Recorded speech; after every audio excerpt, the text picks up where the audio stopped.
Morning friends. तर आज आपण PYQ सॉल्व करणार आहेत इंजिनिअरिंग मॅथमॅटिक्स. ठीक आहे, पार्ट 3 दॅट इज M3. आता जवळ आलेले आहे तुमचे एक्झाम्स. 27 ला एक्झाम आहे तुमचं एंड सेमिस्टर एक्झाम. तर आपल्याला ह्या प्रॉब्लेम्स प्रॅक्टिस करायचे आहेत. तर आज मी टॉपिक स्टार्ट करणार आहे दॅट इज लॅपलास ट्रान्सफॉर्म. म्हणजे PYQ सॉल्व करून देणार आहे तुम्हाला. म्हणजे त्याच्यामधून तुम्हाला बेसिक कन्सेप्ट फॉर्म्युलेस, ठीक आहे, आणि भरपूर काही क्वेश्चन्स तुम्हाला भेटणार या व्हिडिओ थ्रू. तर ते तुम्ही नोट डाऊन करून ठेवायचं आहे. ठीक आहे. तर आजचा टॉपिक जे आहे ते लॅपलास ट्रान्सफॉर्म वर राहणार. जे problem based on Laplace transform, definition of Laplace transform आहे. ठीक आहे. तर सगळ्यात महत्वाचं तुम्हाला लॅपलास ट्रान्सफॉर्मचं डेफिनेशन माहित असणं गरजेचं आहे.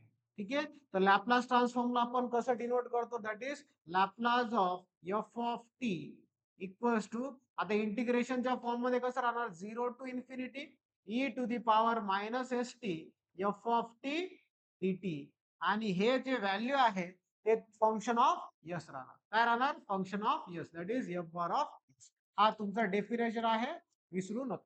ओके. चलो फर्स्ट प्रॉब्लेम घेऊत आपण. बघा, हे 2018 मध्ये आलेला क्वेश्चन आहे, based on definition of Laplace transform. तर काय दिलेलं आहे मित्रांनो, that is find Laplace transform of the following function F of T equals to, limit त्याचे बाउंड्री कंडिशन दिले that is 2 which is validated in between 0 to pi. त्याच्यानंतर 0 आहे फंक्शनची किंमत, व्हॅलिडेशन काय त्याचा, पाय टू 2 पाय, आणि टी ग्रेटर दॅन 2 पाय आहे. आणि आपल्याला माहिती आहे व्हॅल्यू कुठपर्यंत जातो ते टीचा, दॅट इज इन्फिनिटी पर्यंत जातो according to definition of Laplace transform. लक्षात आलं का? चला आता वन बाय वन आपण काय करू, सोल्युशन्स बघू, स्टेप बाय स्टेप सोल्युशन. ठीक आहे. तर फंक्शन दिलेलं आहे ऑलरेडी. नाव वी हॅव, कुठून स्टार्ट करायचा, we have definition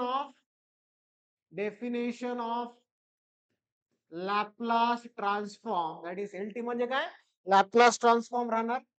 that is Laplace of F of T equals to integration 0 to infinity E to the power minus S T F of T D T. F of T D T correct आहे. आता नाही, 0 to infinity आहे, तर इथं 3 limits vary होणार, that is 0 to पाय, पाय to 2 पाय, टी ग्रेटर दॅन 2 पाय, आणि ते कुठपर्यंत जाईल, दॅट इज इन्फिनिटी पर्यंत. मग 0 टू पाय राहणार इथं. ठीक आहे. E to the power minus S T. लक्षात ठेवा मित्रांनो, ह्या बाउंड्री कंडिशन मध्ये किंवा ह्या व्हॅलिडेशन मध्ये व्हॅल्यू किती आहे, फंक्शनची किंमत किती आहे, फंक्शनची किंमत राहणार दॅट इज 2. मग इथं तुम्हाला काय लिहायचं आहे, 2 लिहायचं आहे. ठीक आहे. तर 2 डी टी करेक्ट आहे. इथपर्यंत काय डाऊट. आता नेक्स्ट फंक्शन काय, दॅट इज इंटिग्रेशन. 0 आहे फंक्शनची किंमत, बट बाउंड्री कंडिशन काय त्याच्या, पाय टू 2 पाय आहे. तर हे 0 टू पाय, पाय to 2 pi, E to the power minus S T as it is राहील. फंक्शनची किंमत किती आहे मित्रांनो, 0 आहे. ठीक आहे. That is D T plus integration 2 pi, आणि हे कुठपर्यंत जाईल, दॅट इज इन्फिनिटी. करेक्ट आहे. व्हॅलिडेशन कुठपर्यंत आहे त्याचा, infinity. E to the power minus S T F of T ची किंमत किती आहे या केसमध्ये, that is sine T D T. Correct आहे का? व्हॅल्यूज टाकता आलेत का, लिमिटच्या व्हॅल्यूज टाकता आलेत. दॅट इज, आता दिसते का, 0 टू इन्फिनिटी मध्ये किती व्हॅल्यूज आहेत, दॅट इज पाय 2 पाय आहे. आणि त्याचं जे बाउंड्री कंडिशन्स आहेत, त्या बाउंड्री कंडिशनच्या अकॉर्डिंगली आपण काय टाकलं, फंक्शनच्या किंमत टाकलेली आहे. ठीक आहे. चला आता इथं 2 integration 0 to pi E to the power minus S T D T. Correct आहे. त्याच्यानंतर हा व्हॅल्यू तर डायरेक्टली काय होणार आहे, हा व्हॅल्यू 0 राहणार आहे. प्लस आता नेक्स्ट व्हॅल्यू काय, 2 pi to infinity E to the power minus S T, आणि इथं व्हॅल्यू आहे साइन टी. किती आहे राहणार value, that is sine T D T. लक्षात आलं का? Okay, clear. ठीक आहे. तर आता ह्या व्हॅल्यूज तुम्हाला म्हणजे इंटिग्रेशन काढून अप्पर लिमिट लोअर लिमिट तुम्हाला टाकायचं आहे. ठीक आहे. चलो आता मी काय करतो, ह्याला पार्ट 1 देतो आणि ह्याला पार्ट नंबर 2 देतो. करेक्ट आहे. आता पार्ट वाईज आपण काय करू, इंटिग्रेशन सॉल्व्ह करू. ओके. तर पार्ट 1 मध्ये मित्रांनो काय आहे व्हॅल्यू, 0 टू किती आहे व्हॅल्यू, एकदा चेक करू आपण, that is 0 to pi with constant term that is 2. ठीक आहे. तर इथं मी असं लिहितो integration 2 times of 0 to pi E to the power minus S T D T. लक्षात ठेवा मित्रांनो, तुम्हाला इंटिग्रेशनचा एक फॉर्म्युला यूज करावा लागेल, that is integration E to the power X D X equals to काय येणार, E to the power x divided by A. काय राहील, E to the power X चा integration E to the power x divided by A राहतो. म्हणजे constant term इंटिग्रेशनच्या topic मध्ये आपण किंवा इंटिग्रेशनच्या फॉर्म्युल्यामध्ये आपण काय करतो, डिनॉमिनेटर मध्ये घेतो गिवन फंक्शनच्या. ओके, लक्षात आलं? ठीक आहे. तर आता इथं हिअर बघा, विथ रेस्पेक्ट टू काय, इथं विथ रेस्पेक्ट टू टी आहे, इथं विथ रेस्पेक्ट टू एक्स आहे. ठीक आहे. तर कॉन्स्टंट टर्म इथं ए ची किंमत किती झाली, मायनस एस. ए ची किंमत किती झाली, minus s. Therefore now 2 times of काय येणार इथं, e to the power minus S t divided by minus s, limits काय 0 टू पाय, लिमिट्स काय 0 टू पाय. ठीक आहे. तर इथं कॉन्स्टंट टर्म काय दिसतो मला, दॅट इज मायनस एस. त्याला 2 च्या डिनॉमिनेटर मध्ये घेतो, e to the power minus S t. ठीक आहे, 0 टू पाय. आता काय करायचं, सगळ्यांना माहित आहे upper limit minus lower limit करतो सबस्टिट्यूशन करताना. ठीक आहे. तर टीच्या ठिकाणी हे कशाची किंमत आहे रे, टीची किंमत आहे. तर एकदा काय टाकायचं, upper limit as a t that is pi minus S times of pi minus upper limit minus lower limit that is minus S times of 0. काय आलं इथं, 2 divided by minus s in bracket e to the power minus pi s minus E to the power 0 येईल. आणि सगळ्यांना माहित आहे E to the power 0 ची किंमत किती आहे रे, ई टू दी पॉवर 0 ची किंमत राहणार 1. लक्षात ठेवा, ई टू दी पॉवर 0 ची किंमत किती राहणार, 1 राहणार आहे. देअरफॉर आय इक्वल्स टू, मग आय इक्वल्स टू काय राहील इथं, 2 divided by minus s bracket मध्ये काय येईल इथं, e to the power minus pi s minus, ठीक आहे, मायनस पाय एस आणि इथं 1 राहणार आहे. ठीक आहे, लक्षात आलं. हा झाला पहिल्या पोर्शनचा आन्सर. ओके, पहिल्या पोर्शनचा आन्सर. ओके, ठीक आहे. चला आता नेक्स्ट पोर्शन आपण सॉल्व्ह करू. ओके, तर ह्याच्या अगोदर आपल्याला इथं ह्याचा फॉर्म्युला लक्षात ठेवायचं मित्रांनो, स्टँडर्ड फॉर्म्युला तुम्हाला लक्षात ठेवायचं आहे. तर सेकंड जे इंटिग्रेशन पार्ट आहे that is integration 2 pi to infinity E to the power minus S t sine T D t राहणार आहे. ठीक आहे. चला आता सेकंड पार्टचं आपण करू इंटिग्रेशन. ओके, तर सेकंड पार्ट काय, integration that is 2 pi to infinity E to the power minus S t sine T D t, sine T D t. तर इथं तुम्हाला इंटिग्रेशनचा फॉर्म्युला यूज करावा लागेल e to the power x sine b x चा.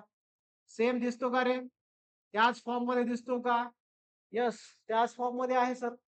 ठीक आहे. तर E to the power minus S t sine T D t. तर इथं स्टँडर्ड फॉर्म्युला असं लिहायचं, we have standard formula that is integration E to the power x sine b x. ठीक आहे, आणि इथं डीएक्स राहील, तर E to the power x divided by a square plus b square in bracket a cos, ठीक आहे, sorry a sine b x minus b cos b x. हा वाला स्टँडर्ड फॉर्म्युला आहे, that is a sine b x minus b cos b x. Now here a ची किंमत सांगू शकता का रे तुम्ही, ए ची किंमत किती आहे, जे टी चा मल्टिपल राहणार, कारण विथ रेस्पेक्ट टी इंटिग्रेशन करायलो आणि इथं विथ रेस्पेक्ट टू डीएक्स आहे. तर टी च्या अगोदर जे व्हॅल्यू आहे एक्सपोनेन्शियल मध्ये ऍज अ ए म्हणून आपण कन्सिडर करतो. ठीक आहे. त्याच्यानंतर आता टीच्या बघा साइन फंक्शनच्या मल्टिप्लिकेशन मध्ये ऍज अ कोइफिशियंट टीचा किती आहे 1, काय नाही म्हणलं तर काय राहतोय 1 राहते. आणि इथं काय बी आहे, मग बी ची किंमत किती झाली 1 झालेली आहे. चला आता इंटिग्रेशन करा, that is I equals to, ठीक आहे, सेकंड पार्टचं इंटिग्रेशन मी असं लिहितो, that is second part equals to integration. आता इंटिग्रेशन डायरेक्ट व्हॅल्यूज टाका, e to the power minus st as it is, right? Therefore minus s bracket square plus 1 चा square in bracket, मग first value काय राहणार इथं, first value आहे that is minus S sine t minus 1 times of cos t. Correct आहे, कारण की बी ची किंमत 1 1 आहे, तर 1 टाइम्स ऑफ कॉस टी असं तुम्ही टाकू शकता, किंवा 1 पण लिहायची काही गरज नाही. करेक्ट आहे. लक्षात आलं. आता तुम्हाला काय करायचे आहेत मित्रांनो, लिमिट टाकायचे आहेत, अप्पर लिमिट आणि लोअर लिमिट. लक्षात आलं. अप्पर लिमिट आणि lower limit, that is 2 pi to infinity. आता जिथं जिथं टी दिसल तिथं तिथं पहिले upper limit as a infinity टाकायचं, minus lower limit as a 2 pi टाकायचं. ठीक आहे. तर E to the power anything into infinity, value काय राहणार, minus infinity divided by S square plus 1 in bracket, that is minus S sine infinity. Correct आहे.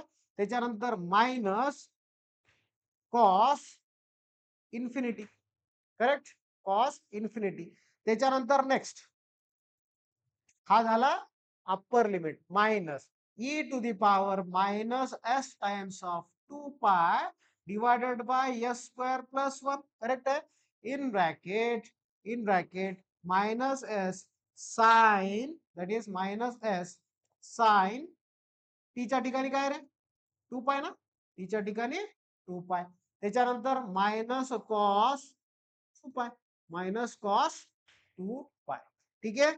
आता लक्षात ठेवा मित्रांनो, ई टू दी पॉवर 0 ची किंमत 1 असेल तर E to the power minus इन्फिनिटीची किंमत 0 असेल आणि ई टू दी पॉवर इन्फिनिटीची किंमत इन्फिनिटीच येतो. या एक्सपोनेन्शियल स्टँडर्ड व्हॅल्यूज तुम्हाला लक्षात ठेवायचं आहे. ठीक आहे. आता हा 0 आलं म्हणजे पूर्ण व्हॅल्यू काय होणार, 0 येणार, म्हणजे हा पोर्शन नेग्लेक्ट म्हणजे व्हॅनिश झाला या केसमधून. करेक्ट आहे. देअरफॉर सेकंड पार्टचं फक्त हा वाला पोर्शन राहिलेला आहे. आणि लक्षात ठेवा मित्रांनो, साइन 2 पाय ची किंमत 0 येतो आणि कॉस 2 पाय ची किंमत किती येणार, कॉस 2 पाय ची किंमत सांगा लवकर, 1 येणार. करेक्ट आहे. 2 पाय ची किंमत किती येतो, 1 येतो. ठीक आहे. तर याची किंमत 1 झाली आणि याची किंमत किती झाली रे, 0 झाली. हा पूर्ण व्हॅल्यू 0 होणार. मग फक्त काय दिसणार तुम्हाला, e to the power minus 2 pi s divided by S square plus 1 in bracket काय लिहितं, मायनस, हा तर व्हॅल्यू 0 झाला ना, हा व्हॅल्यू 0, फक्त काय राहणार इथं मायनस, याची किंमत 1 आहे तर -1 आहे. ठीक आहे. आणि along with this sine minus. ठीक आहे. तर मायनस इंटू मायनस प्लस, तर E to the power minus 2 pi s divided by S square plus 1 will be the required integration for part 2. Required integration for part 2. आता काय करायचं तुम्हाला, finally therefore तुमचा answer जे आहे, फायनल आन्सर. ठीक आहे. तर एकदा मला बघू द्या. हा, इथं काय करायचं, दॅट इज हा पूर्ण व्हॅल्यू कशामध्ये कन्वर्ट होणार, पूर्ण व्हॅल्यू कन्वर्ट झालेला आहे एफ ऑफ एस मध्ये. ठीक आहे. तर किंवा इथं लिहिलं तरी चालते, एफ ऑफ एस किंवा एफ बार ऑफ एस. ठीक आहे. तर मी काय करतो, याला इक्वेशन नंबर 1 करतो. ठीक आहे. आता पार्ट 1 चा पण आन्सर आलाय, पार्ट 2 चा पण आन्सर आलेला आहे. पार्ट 1 चा आहे 2 divided by minus s in bracket. ठीक आहे. E to the power minus pi s minus 1. ठीक आहे. नाव from equation first मी काय करणार आहे, that is f bar of s equals to काय आलं ते -2 divided by s in bracket e to the power minus pi s minus 1. हा झाला फर्स्ट पार्टचं इंटिग्रेशन. आणि E to the power -2 pi s divided by S square plus 1 will be your required answer. ठीक आहे. हा, correct, will be your required answer for the given Laplace transform. लक्षात आलं. ठीक आहे. तर हा तुमचा रिक्वायर्ड आन्सर आहे फॉर गिवन लॅपलास ट्रान्सफॉर्म. ठीक आहे. चालते. एकदा मला बॉक्स करू द्या व्यवस्थित. ठीक आहे. आन्सर एकदम सिस्टमॅटिक पाहिजे. तर हा 2018 मध्ये आलेला क्वेश्चन, ठीक आहे, आपण सॉल्व्ह केलेला आहे. लक्षात आलं. तर फंक्शन्स काही राहू शकतात, व्हॅल्यूज काही राहू शकतात फंक्शनचा, फक्त तुम्हाला कॉन्सन्ट्रेशन करायचं आहे कशावर, दॅट इज लिमिट्सवर. ठीक आहे. तर लिमिट्स कुठून व्हॅरी होतात आणि कुठपर्यंत जातात ते व्हॅल्यूज माहित पाहिजेत. आणि या केसमध्ये बघा ना, 0 टू पाय होता तर मी 0 टू पायला फंक्शनची किंमत 2 घेतली डायरेक्टली याच्यामधून. करेक्ट आहे.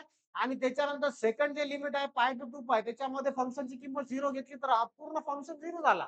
करेक्ट आहे. त्याच्यानंतर 2 पाय टू इन्फिनिटी साठी e to the power minus S t फंक्शनची किंमत साइन टी होती. तर इथं साइन टी टाकला आणि त्याचं इंटिग्रेशन केलं. मेन काय आहे याच्यामध्ये तुम्हाला स्टँडर्ड फॉर्म्युलाज माहीत असणं गरजेचं आहे. स्टँडर्ड व्हॅल्यूज माहीत असणं गरजेचं आहे. तरच तुम्ही डेफिनेशन ऑफ लॅपलास ट्रान्सफॉर्म वरच्या प्रॉब्लेम्स सॉल्व्ह करू शकता. ठीक आहे? आय होप सो हा प्रॉब्लेम तुम्हाला समजला असेल. ठीक आहे. तर पुढच्या प्रॉब्लेम्स पण येणार आहेत one by one. Me concept based problems आणणार आहेत आपल्या युट्यूब चॅनलवर. ठीक आहे. तर हा मॅक्सिमम स्टुडंटला शेअर करा. ठीक आहे. सबस्क्राईब करा आणि लाईक करा या व्हिडिओला. ठीक आहे. आणि कमेंट बॉक्स मध्ये कमेंट टाकत चला. काही डाऊट्स असतील तर मी ते सॉल्व्ह. ठीक आहे. थँक्यू.